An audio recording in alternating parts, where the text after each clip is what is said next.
저 회장님의 열혈 팬입니다. 여기서 운동하시는구나. 숙명 같은 거니까. 네, 시라 씨가 맞을 때도 종종 있거든요. 아니, 참고로 난 셀카보드. 하지 마!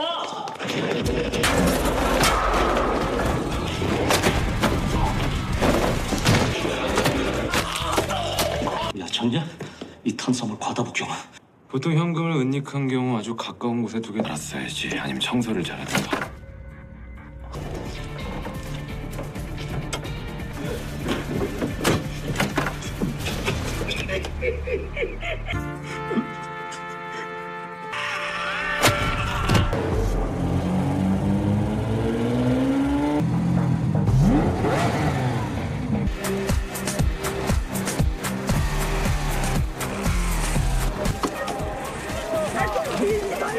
바벨 화학 측에서는 원고 측 주장이 전부 허위라든. 이명 진짜 죽었어.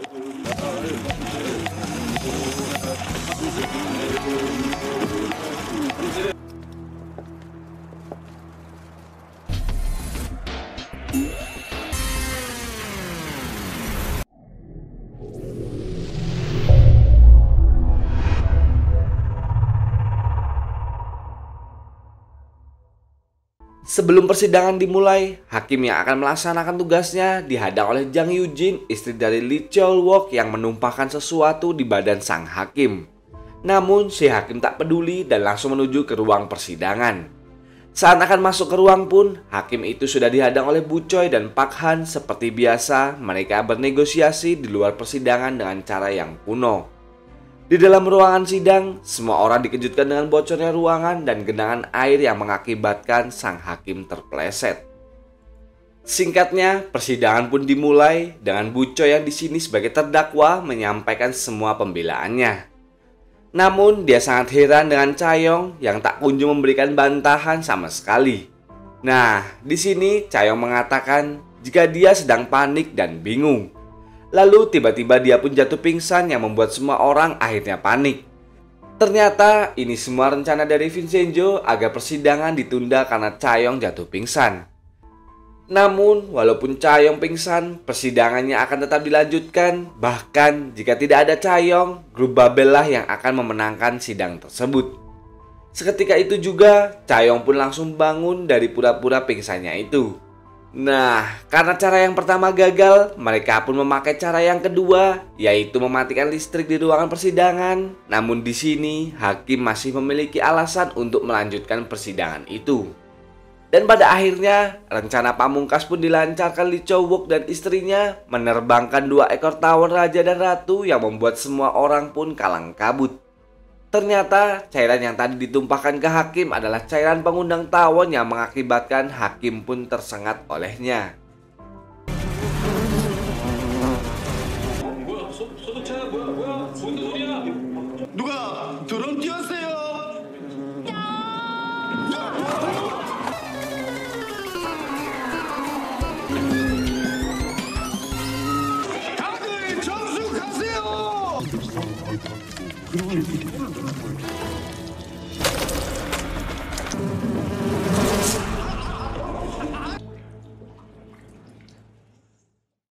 Alhasil karena hakim yang sakit akibat sengatan tawon tersebut membuat persidangan pun ditunda minggu depan.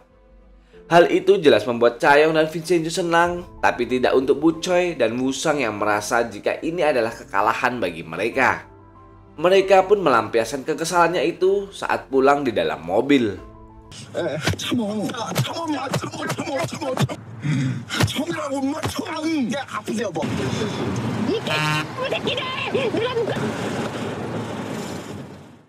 Setelah dari persidangan, Vincenzo mengunjungi ibunya di penjara karena memang setiap bulan almarhum Pak Hong mengunjunginya dan sekaranglah Vincenzo yang menjadi penggantinya.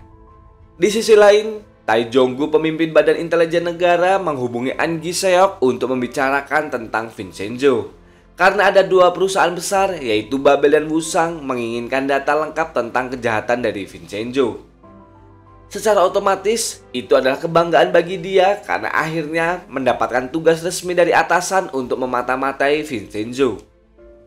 Sementara itu di Wusang, Bucai menyampaikan jika dia sudah meletakkan sebuah penyadap di tanaman hias yang ia tinggalkan di Ciburagi kemarin. Namun karena cara itu sangat kuno, Vincenzo pun tidak bisa untuk dibodohi. Dia langsung memberikan tanaman itu kepada Lerikang dan ditaruh di sanggar tari miliknya. 아유 정말 우리 최 변호사님 참. 야,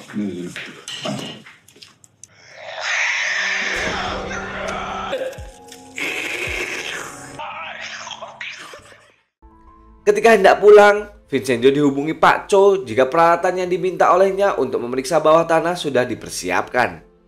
Vincenzo pun langsung bergegas menggunakan alat itu di kuil Naya.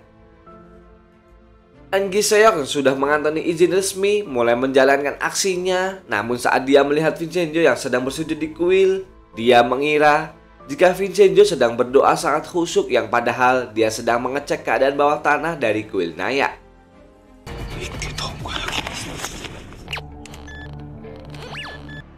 그것도 이탈리아 마피아가.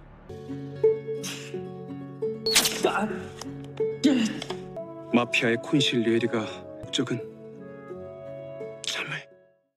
Di sisi lain, para penghuni plaza sedang berada di restoran Toto dan tak berselang lama mereka didatangi seorang gelandangan yang mengatakan jika mereka semua sangat beruntung. Karena di plaza ini terdapat tumpukan emas yang sangat banyak. Awalnya mereka tidak mempercayainya, namun setelah diperlihatkan foto dari pekerja yang memindahkan emas-emas itu, mereka pun akhirnya mempercayainya.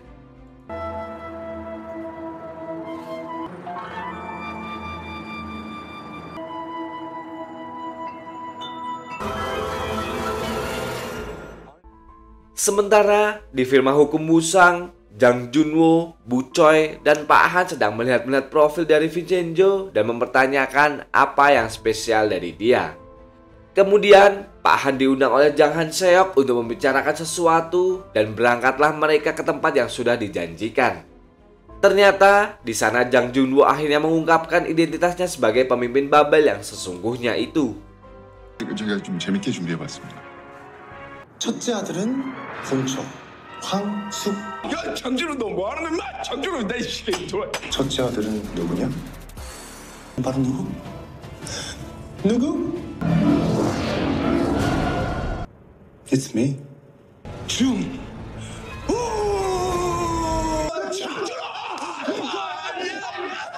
내 동생도 잘 챙겨줘요. 들어가십시오. Setelah fakta terungkap, Jang Junwo menanyakan bagaimana kinerja Bucoy yang selama ini dikenal sebagai pengacara handal, namun dia sudah dipermalukan oleh Vincenzo. Hal itu membuat Bucoy pun sangat marah besar dan langsung memerintahkan anak buahnya untuk mengubah semua strateginya.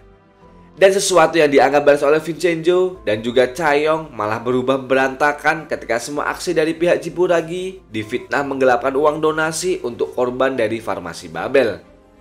Chayong yang mengunjungi mereka di kantor polisi merasa bingung dengan apa yang terjadi, tapi tidak dengan Vincenzo yang sudah bisa menebak semua itu. Dan kini satu-satunya harapan mereka adalah Liu Yang yang sekarang sedang berbaring di rumah sakit. Tapi lagi-lagi berita buruk datang ketika Liu Yang diindikasi menggunakan sabu-sabu sehingga dia juga tidak bisa untuk menjadi saksi.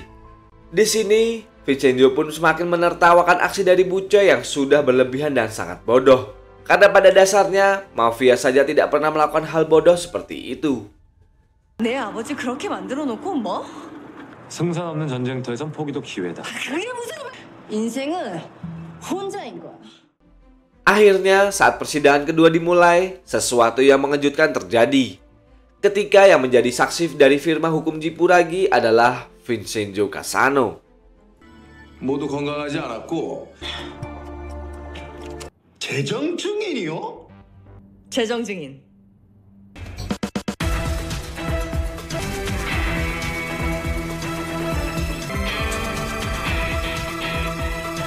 재정 증인 빈센조 까사노.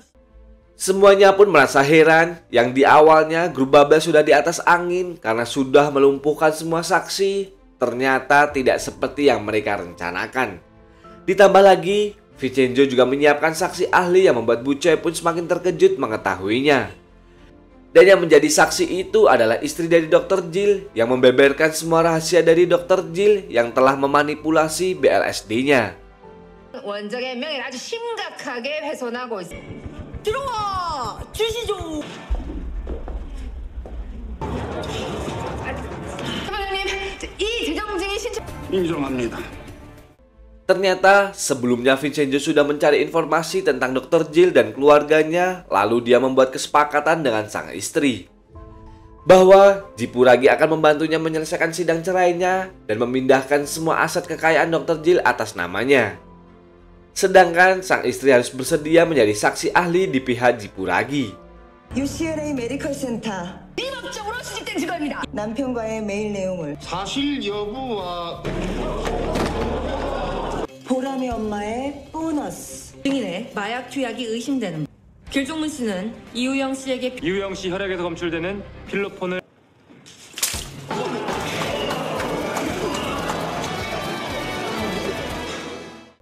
Akhirnya, persidangan pun selesai dengan dimenangkan oleh pihak Jipuragi dan Woo-sang pun tidak bisa berbuat apa-apa lagi. Setelah persidangan selesai, Jang Junwo sangat marah dan Jang Han-seok disalahkan atas semua kerugian yang diderita oleh Babel. Dan hal yang mengerikan terjadi pada Bu Choi dan Pak Han yang dibawa kebut-kebutan serta dibuat takut oleh Jang Junwo.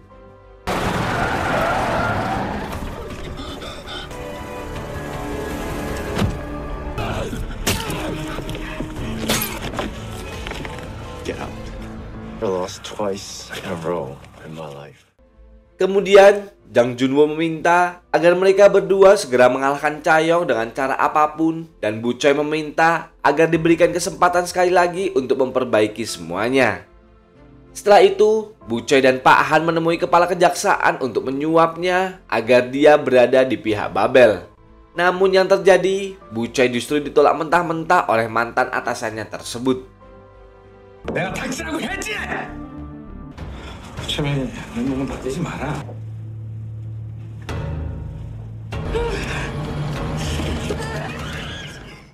Ketika Vincenzo dan Chaeyoung mengunjungi Liu Yong, Vincenzo membicarakan tentang kepindahan sementara mereka saat plaza akan direkonstruksi ulang. Namun di sini, para penghuni menjadi berbeda karena memang mereka sudah mengetahui jika plaza tersebut terdapat emas yang sangat banyak. Di sisi lain, Jang Han-seok dan Jang Junwo berkumpul bersama untuk mengirimkan doa untuk mendiang sang ayah.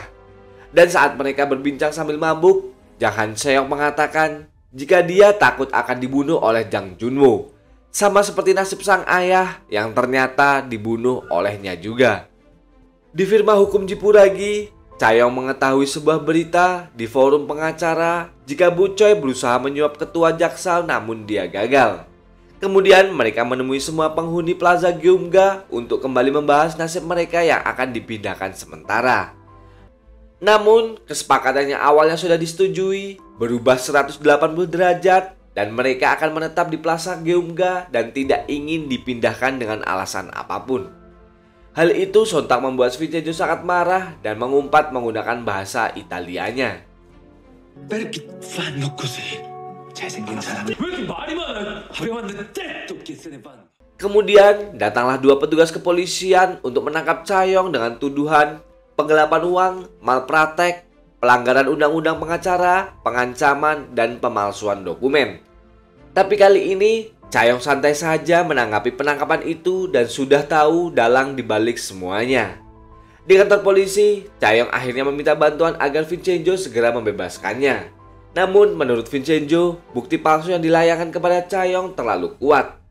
Akan tetapi, di sini Chaeyoung mengompor-ngompori Vincenzo dan menyindir dengan mengatakan mafia Italia bisa kalah dengan pengacara dari Korea. Akhirnya, Vincenzo pun terpacu dan langsung melancarkan aksinya dengan mengikuti Bu Choi untuk bernegosiasi dengannya.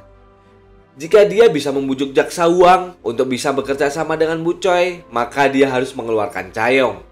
Di sini, Bu Choi pun langsung tak percaya karena faktanya mereka adalah musuh, tapi pada akhirnya mereka pun menyepakati negosiasi tersebut. Singkatnya, Vincenzo pun langsung menjalankan aksinya dan menemui Pak Huang di lapangan sepak bola tempat anaknya berlatih.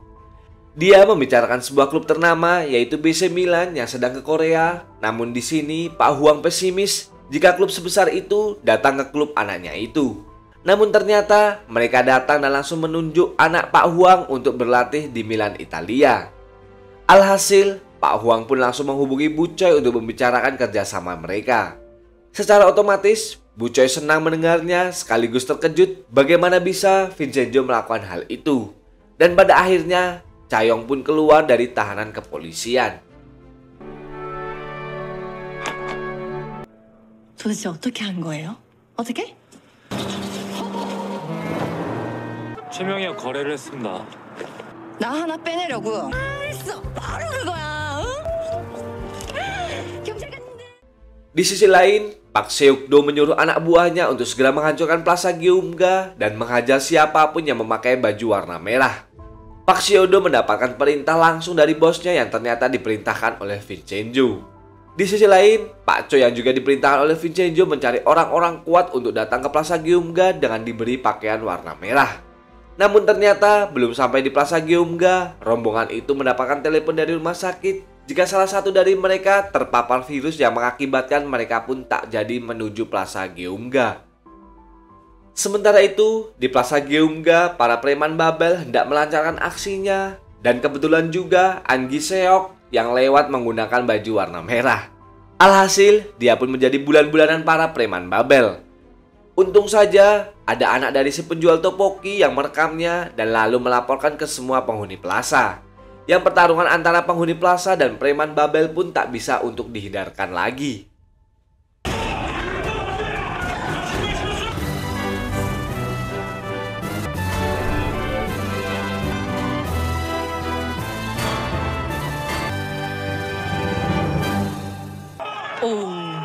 싸우고 있는 건가? 입을지 모른다고 전부 보건소로 갔습니다.